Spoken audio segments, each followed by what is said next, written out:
how's it going, guys? It's your boy Sizzle RJ, and I know that I look like Mega Man right now with the receding hairline and the haircut. I know, but do rest assured I do have hair, but I just have a low cut at the moment. But today, the Ice Decathlon starts, and the first Decathlon is live on the live servers, so everyone can play this right now on the live servers. This video is going to be going over some of the basic fundamentals of the entire decathlon. We're just going to read the tutorial and tell you guys what you need to know, what are some tips and tricks and all that stuff. I'll be making more videos along the way, but I'll try to speed up this video. I know people got the attention spam of a goldfish, but don't worry. So, special event, the Decathlon. Spend credits to enter the tower via the portal in the library. Use treasure cards to defeat monsters for points. Get the most points to climb the leaderboard. Community progress unlocks better loot drops in the tower. And as you can see, this is basically the community progress, right? So this is the whole entire community, right? So the entire community has to work together and basically do all this fun stuff. But without further ado, let's read the tutorial for it. So battle monsters using treasure cards. Enchanted treasure cards are not allowed, ladies and gentlemen. They killed my boy Monstrology minions. Oh, now they killed enchanted treasure cards. So the person that tweeted at me on Twitter, he said that you're not allowed to use enchanted treasure cards. And it's saying it right there that enchanted treasure cards are not allowed. So if you have a treasure card enchantment and you use that to make a treasure card, that's not allowed. So you have to use regular treasure cards. That is a stinker, but wow. Moving on, the higher up the tower you go, the more points you earn, which there are 4 stages. There's basically 4 stages. And, you know, yada yada yada. Your score also places you higher on the leaderboards. Wizards with the most points earn awesome bonus prizes when the event ends. I'm actually going to screen cap this so I can show everybody. But yeah, spend your credits in the Wizard City Library to enter a special portal. You can get free credits by logging in every day, and you can purchase more in the portal menu. Now don't worry guys, you can purchase it with gold. So if you do want more credits, you can purchase it with gold. If you have a membership, you get 4 free credits for all 4 stages and all that cool stuff. And then if you're a non-member, you get 2 free credits. So everybody can do this. All you need is a little bit of gold. I believe it costs like 1,000 gold to get all 4 credits. But yeah, moving on from there, the portal takes you to the tower filled with several floors of enemies, yada yada yada. Defeating enemy earns you points. The higher rank enemies found on the highest floors are worth more points. You can also earn the limited points per day by using treasure cards in battle, even outside the tower. So let's say you're just battling a boss. You can still use treasure cards and still earn some limited points. Every point you earn contributes to the community progress. As the community reaches the point milestone, loot drops from the enemies in the tower improve. So like I said, the community has to work together.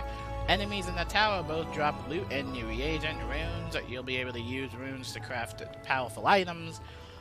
There's also these rune packs as well, because of course I'm not going to mention it in this. There's these rune packs that you can get in the crown shop. I don't support this at all, but necessarily you can get these types of rune packs.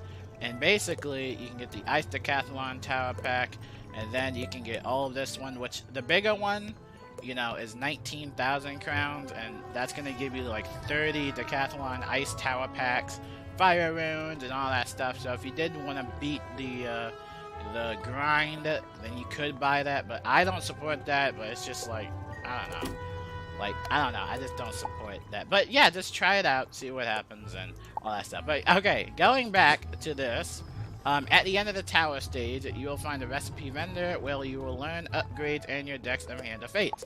Now if you don't know, the recipe vendor used to be here, but now you have to actually go in the floors, so you actually have to do it and actually go to her for some of the recipes like treasure cards and other stuff. So now you actually have to do it. But during their breaks, or during usually the breaks, the recipe vendor will be right here. So, moving on from that, going back to the little help. There's also something about friends list. But, yeah, the Decathalon decks are designed specifically to help you, so you really do want to make sure you use a Decathalon deck. Now, if you don't have a Decathalon deck, it's fine. You can still use your own treasure card type of deck, but the Decathalon decks are primarily there to help you.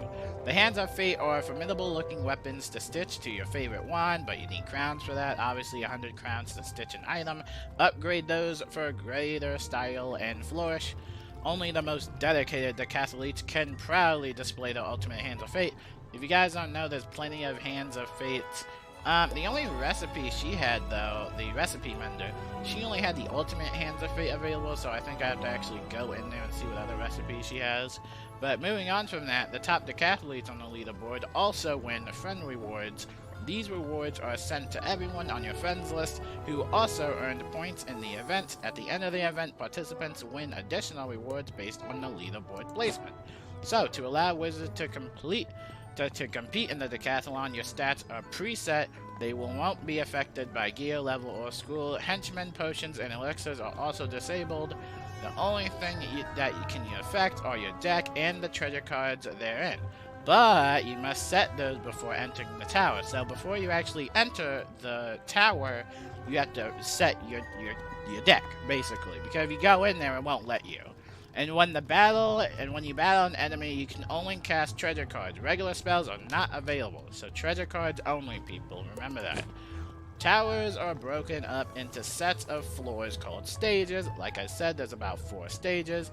Each stage is a new checkpoint. When you re-enter the tower, the portal will eventually will take you to the nearest checkpoint that you made it to. The higher stages have tougher enemies, but better loot drops. And that's pretty much all you need to know about the Decathalon. Now, over here, you have your little reward type of tier system, if you want to say that. The more points you get, the more of these types of prizes you get. So for example, you get a Rock Hammer Jewel Pack at around like 400 points. So yeah, at 460 points you'll get that. And then over here you get a Novice Socket Wrench, which I don't really need. And then you get a Decathalon Tower Pack, an Ice Tower Pack. Then you get an Eye of the Batelli Pack. Again, I don't need that. You get some Rune Stones, and you know, the same thing goes for all that. Now, I believe you get the Hands of Fate weapons as well. So you eventually get the Hands of Fate yourself. This is the basic one. And you get this at 35 points. And then at 10 points, you get another Ice Tower Pack. So, you know, this whole thing also has some daily activities that you can do. So play Wizard101, 1 per day, and you get 4 credits. And then you can defeat monsters in the Decathalon Tower, 1 per rank, and it's unlimited, so you can just keep doing that. And then you can use treasure cards in combat. It's 20 per day, that's the daily limit, and so once you reach that, you know, that's basically what it is. So, you know, you can do all this type of stuff, but just keep in mind that when you're doing it, you have to make sure that you already have your treasure cards set. And from what it's saying, apparently you can't use enchanted treasure cards. I can take her, come on. I can take her, you're fine. Here, Amira. Make a video with me. Hey, Amira. She wants to chew. Yeah, she's teething. But yeah, basically, the rumor was true. You can't use enchanted treasure cards. That's a little bit of a bummer, but I see what they were trying to do. They were discussing how treasure cards are working and all that stuff, so it is interesting, though. I would like to know your guys' opinions on that. Do you believe that we should be allowed to use enchanted treasure cards in here, or I don't know, what do you guys think? Because a lot of people, when they see this news, I think a lot of people are going to be upset about that, but the Decathalon is for, you can't chew that. You cannot chew that. That's my cord. But I know they're trying to make the Decathalon really difficult.